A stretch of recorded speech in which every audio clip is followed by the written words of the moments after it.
নমস্কার, সুধোবাস কিচেন ব্লগে আমি আজকে আবার এসেছি একটা ভর্তা বানাবো বলে। সেটা হচ্ছে টমেটো ভর্তা। এই ভর্তাটা থাকলে মানে কোনো কিছু রান্না করতে ইচ্ছা করছে না, এই ভর্তাটা বানিয়ে ফ্রিজেও কিন্তু 2-4 দিন রেখে দেওয়া যায়, সবাই জানি আমরা। তাও আমি আজকে বানাবো বলে তোমাদের সঙ্গে শেয়ার করতে এলাম।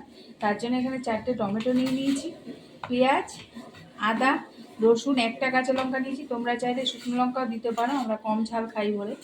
আর একটু রসুন কুচিয়ে নিয়েছি, একটু পেঁয়াজ কুচিয়ে নিয়েছি, একটা কাঁচা লঙ্কা কুচিয়ে নিয়েছি একটা লেবু।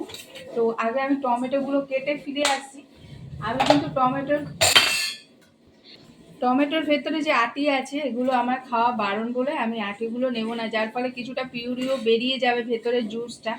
যাদের আটি খাওয়া অ্যালাউ আছে তারা আটি সহই এটা করে নিই, ঠিক আছে? আমি টমেটো কেটে ফেরত আসছি।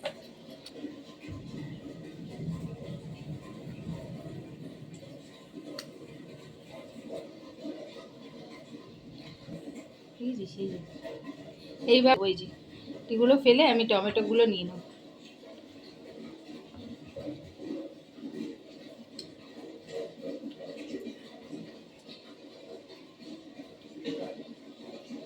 সবকটা টমেটোই আমি এইভাবে কেটে নেব। এগুলো আমি সব কেটে নিয়েছি। এই যে আটিগুলো সব বাদ দিয়ে দেবো। তোমাদের কারোর খাওয়া যদি অ্যালাউ থাকে দিয়ে নেবে, আমাদের বারণ আছে বলে দেবো না। তো চলো এবার রান্নাঘরে যাব। এখানে আমি একটু নুন দিয়েছি, দেখতে পাচ্ছি। নুন দিয়ে এগুলো সেদ্ধ বসিয়ে দিলাম। এগুলো একটুখানি সেদ্ধ বসিয়ে দিলাম, নুন বসিয়েছি। পেঁয়াজ দিয়ে দিলাম, আদা, কাঁচা লঙ্কা আর আস্ত রসুন সবকটাই আমি একটু সেদ্ধ বসালাম। বারবার বলছি, যদি শুকনো লঙ্কা খাও গোটা শুকনো লঙ্কা এখানে সেদ্ধ দিয়ে দিও। তো এগুলো সব একটু সেদ্ধ হয়ে যাক, একটুখানি বয়েল হবে, তারপর আবার আসছি। এগুলো কিন্তু সব সেদ্ধ হয়ে গেছে। আমি গ্যাসটা নিভিয়ে এটা ঠান্ডা হলে আবার ফেরত আসছি। গ্যাসটা নিভিয়ে দিলাম। এগুলোতে একটু ঠান্ডা জল দিয়ে ঠান্ডা করে নিয়েছি। এবার সব আমি মিক্সির মধ্যে নিয়ে নিলাম, সব কিছু টমেটো, আদা, পেঁয়াজ, রসুন, কাঁচা লঙ্কা সব মিক্সিতে নিয়ে একটা পেস্ট বানাবো, ঠিক আছে? নিয়েছি, এবার একটা পেস্ট বানিয়ে নেবো। দিয়ে দিলাম আমি সামান্য সর্ষের তেল, অল্প দিলাম। তেলটা গরম হোক। পেস্টটা কিন্তু বানিয়ে নিয়ে চলে এসেছি, ঠিক আছে? এবার আমি তেলে দিয়ে দিলাম একটুখানি কালো জিরে। কালো জিরাটা একটু হোক। কালো জিরাটা হয়ে গেছে। এবারে আমি দিয়ে দিলাম রসুন, পেঁয়াজ আর কাঁচা লঙ্কাটা একটু দিয়ে দিলাম। এটা একটু ভাজা হলে ফিরে আসছি।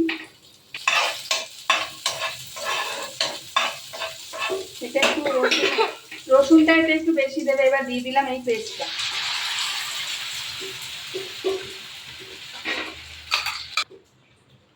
দিয়ে দিলাম পরিমাণ মতো নুন,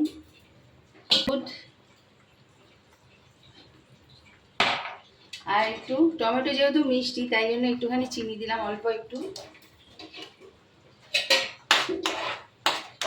এটা একটু টানুক, তারপর ফিরে আসছি। এটা কিন্তু আরো টানবে। খানিকটা টানার পর আমি একটুখানি জিরের গুঁড়ো, এই যে এটা জিরের গুঁড়ো, আর একটুখানি ধনের গুঁড়ো দিলাম, আর দিয়ে দেবো এই লেবুর রসটা।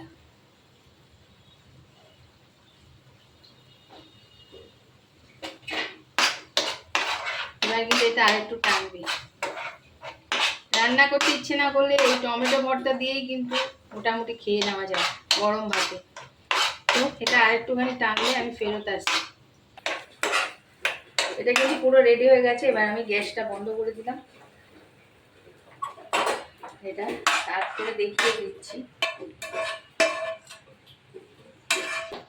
তো রেডি হয়ে গেছে আমার টমেটো ভর্তা। যদি ভালো লাগে তাহলে একটু সাথে থাকো, আর এতক্ষণ সাথে থাকার জন্য তোমাদের সকলকে অসংখ্য ধন্যবাদ। আসবো পরবর্তী কোনো ভিডিও নিয়ে, ততক্ষণের জন্য ভালো থাকো। আর হ্যাঁ, আমি কিন্তু দেখেছো কটা টমেটো নিয়েছি, একটু বেশি করে নেবে, নাহলে কিন্তু কম হয়ে যাবে টেনে।